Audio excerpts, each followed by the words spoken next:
अस्सलाम वालेकुम। कुछ लोगों की भैंस जो है वो पैदा होने से पहले ही मर जाती है। अब आप लोग सोचेंगे कि ये क्या बात हुई। तो ये एक बिजनेस मोटिवेशनल स्टोरी है दो दोस्तों की। दो दोस्तों को नाम दे देते हैं, बंटू और बबलू का नाम दे देते हैं कि बंटू और बबलू जो है वो किसी एक गांव में रहते थे। तो एक दिन जो है वो दोनों दोस्त बैठे हुए थे, तो दोनों ने मिलकर जो है वो एक डिसीजन लिया कि हम लोग कुछ पैसे डालकर जो है वो एक भैंस लेते हैं। तो वहां पर बैठे बैठे उन्होंने प्लान किया कि हम भैंस में चारा डालेंगे, उसको उसके इंतजामात करेंगे, उस पर मेहनत करेंगे।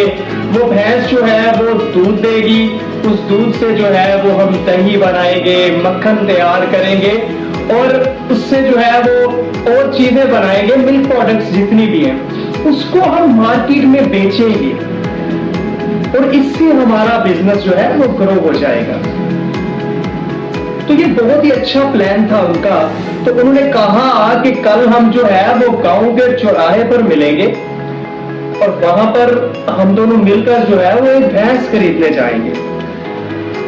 तो अगले दिन जो है वो बंटू जो है वो तो आ गया वहां पर, लेकिन बबलू वहां पर नहीं आया। उसने 1 घंटा इंतजार किया, 2 घंटे गुजर गए, 3 घंटे गुजर गए। तो उसने सोचा बंटू ने कि यार देखे शायद मेरे दोस्त का इंटरेस्ट नहीं रहा इसमें, क्या है कि मैं खुद ही जाकर जो है ये सारा कुछ करता हूं। तो वो चल दिया दूसरे गांव की तरफ और वहां जाकर उसने एक भैंस खरीदी और उसको ले आया। अब उसने उसकी खिदमत करना शुरू कर दी, उसको चारा डालना, उस पर वर्क करना और आहिस्ता आहिस्ता उससे दूध निकलना शुरू हुआ और वो उसने मार्केट में जो है वो मिल्क प्रोडक्ट्स तैयार करना शुरू कर दी। उसकी मिल्क प्रोडक्ट्स जो है वो बिकना शुरू हो गई और उसने जितने भी पैसे आए उसके पास उसने बिजनेस में री इन्वेस्ट करना शुरू कर दिया। ये बहुत अच्छी बात थी उसकी कि जब उसने री इन्वेस्ट करना शुरू कर दिया तो उसकी एक भैंस से 2 हो गई, 2 से 10 हो गई, 10 से 20 हो गई। और जब उसका बिजनेस जो है वो एक्सपेंड हो गया, अच्छा खासा बिजनेस चलने लग गया, उसकी मिल्क प्रोडक्ट्स जो है वो अच्छे दामों में मार्केट में बिकने लग गई, तो वो यहां पे रुका नहीं। उसने अपने बिजनेस को और एक्सपेंड करने की सोची। वो शहर चला गया। शहर जाकर उसने अपनी मिल्क प्रोडक्ट्स जो थी वो इंट्रोड्यूस करवाई और वहां पर जो है वो उसने अपनी मिल्क प्रोडक्ट्स जो है वो बेचना शुरू कर दी। अब उसका काम जो है वो शहर में भी बड़ा अच्छा खासा हो गया, चलने लग गया और कुछ ही महीनों में जो है उसकी फैक्ट्रियां हो गई मिल्क प्रोडक्ट्स की, उसके पास गाड़ियां आ गई, बहुत बड़ा घर आ गया। और वो एक जो अचीवेबल लाइफ होती है, एक मेहनत के बाद जो बंदा जो है एक लाइफ गुजारना चाहता है, वो ये लाइफ गुजार रहा था।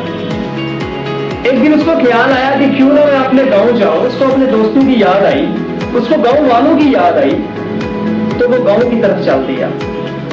जब वो गांव जा रहा था तो पथरीला रास्ता था, मट्टी वाला रास्ता था, तो वहां पर उसकी गाड़ी जो है वो फंस गई।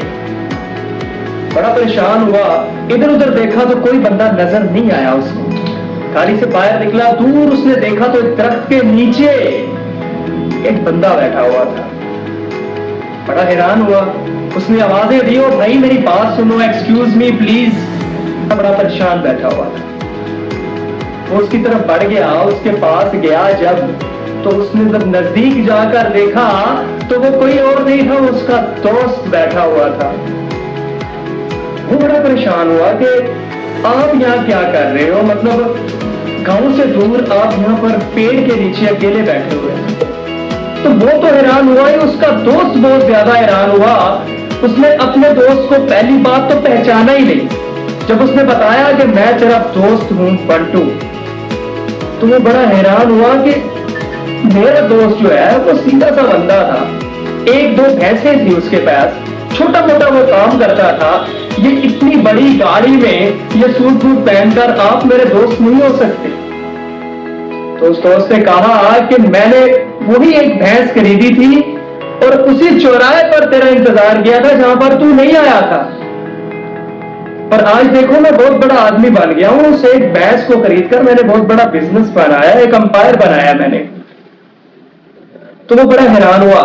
उसके दोस्त ने कहा कि मुझे एक बात जो है जब भी मैं याद करता हूँ गाँव की लाइफ को, एक बात बहुत खटकती है कि उस। अल्लाह हाफिज।